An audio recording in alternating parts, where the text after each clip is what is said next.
So I'm finally getting the fuck out of Dodge. Dodge being Saigon. Not permanently, just for 5 days. I'm going down to the Mekong, or the Minh Dae, as the Vietnamese call it, on that baby. So I just want to show you where we're going.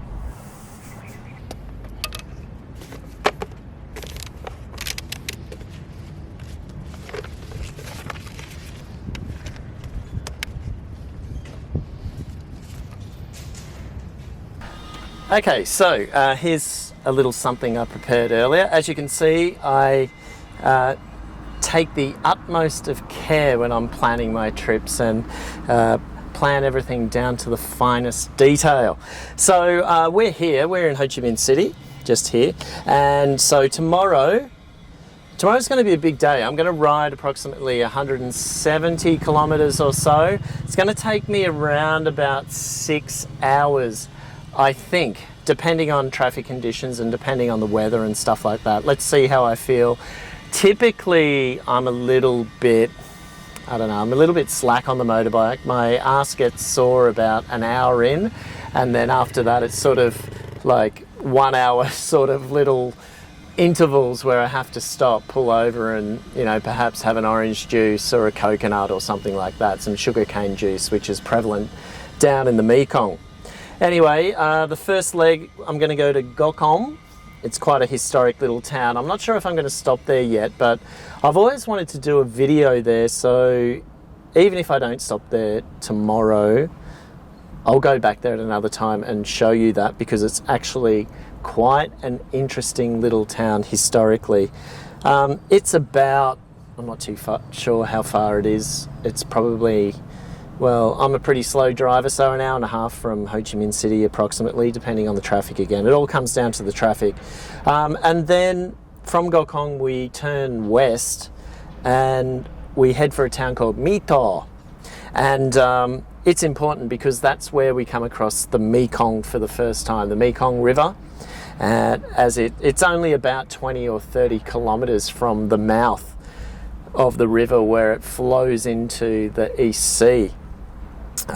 Ending its epic journey from up in China, wherever it starts, and goes through Laos and Cambodia and finally into Vietnam. And we cross an awesome bridge there, so I'll make sure I try and get some footage of that for you. And the Mekong is just incredible. So we cross that, and then once we're on the other side, we veer west again, in the direction of a town called Sa Dec, which is where I'm going to spend my first night. Now, people who have read the novel The Lover, part of that book was set in Sa Dec, so you'll be familiar with that. It's a very quaint town on the Mekong River. It actually sits on a small sort of estuary or arm of the Mekong River, so it's quite narrow just there, and quite beautiful. It's still got a little bit of French heritage there. You can sense it there, and it's in the food a little bit, and coffee and stuff like that. And I've got a nice little, they call them Nha Nhi. Nha is house, essentially, or dwelling, and Nhi is take a break, have a break. So it's sort of like house break, place to take a break. So they tend to be fairly cheap for the night. And this one's about 300,000 dong, or about $15, something like that, 15 US dollars. I don't think it includes breakfast, this one. I'm not too sure, but doesn't matter. I'm not really there for that. I'll be able to find something nice for breakfast in Sa Dec. It's famous for hu tu, which is a kind of noodle soup that's there. But also, one of the main reasons why I want to stop in Sa Dec is because I've got a Vietnamese friend of mine who's from Sa Dec, and I was talking to him the other day, and he recommended that I try this dish called chut wei lai, chut wei lu. And con chut is mouse, and wei is like go around or turn around. I just said then wei lai, it's typical to say that to a taxi driver, do a U-turn, do a U-bolt, wei lai.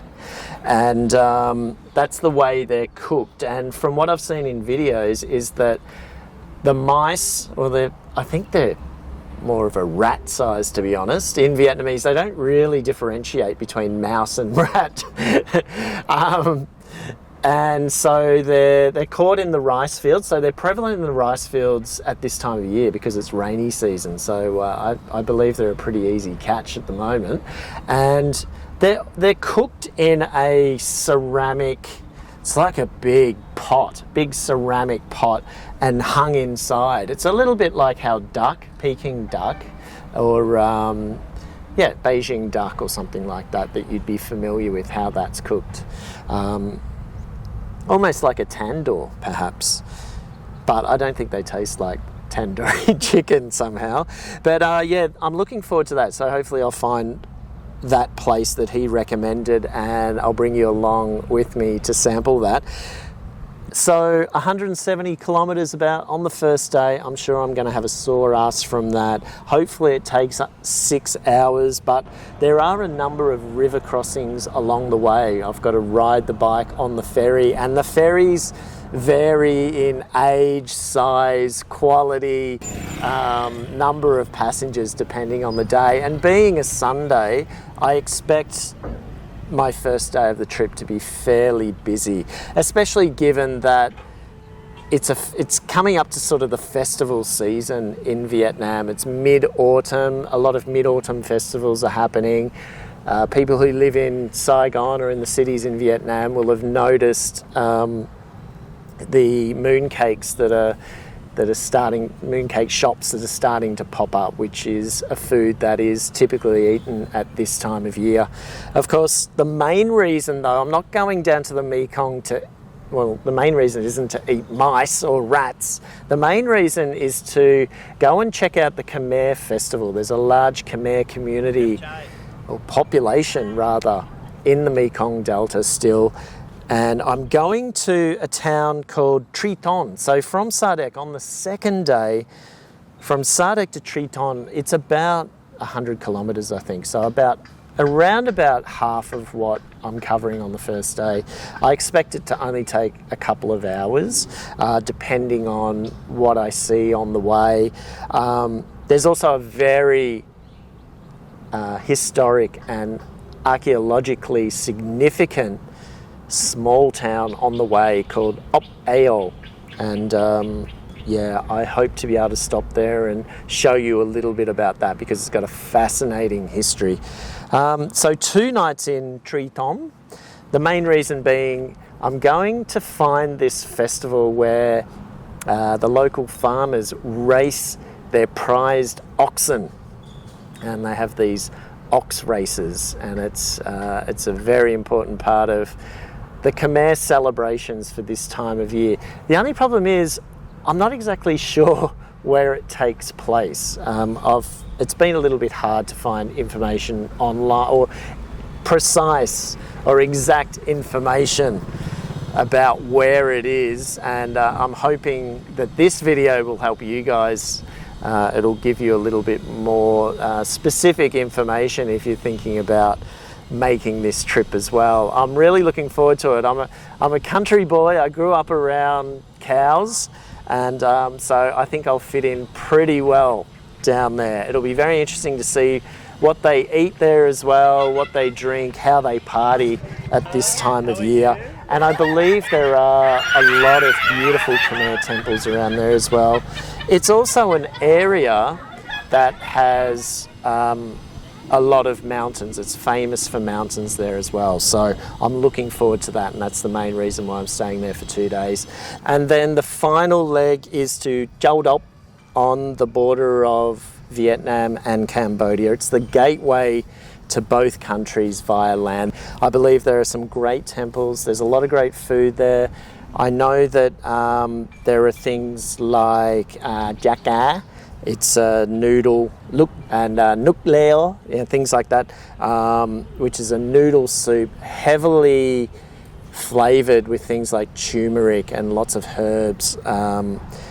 So that will be really interesting to see, because I've only had the Châu Đốc style food in Saigon, so I don't really know what the real deal is.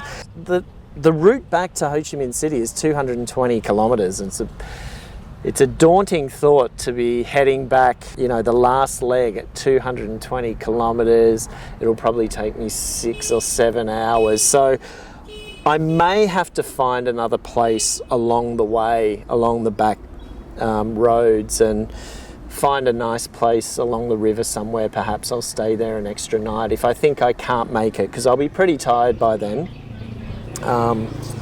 But let's just see how I go. Hopefully things will be okay, because I don't really like the prospect of rolling into Ho Chi Minh City in peak hour traffic around 5 or 6 o'clock in the evening and then having to come back to District 7. I live another 20, depending on traffic, another 20 or 30 minutes from the centre of town. So there you have it.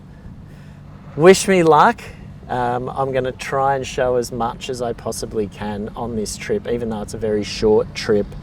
But it's one I've been really wanting to do for a long time. So let's get into it.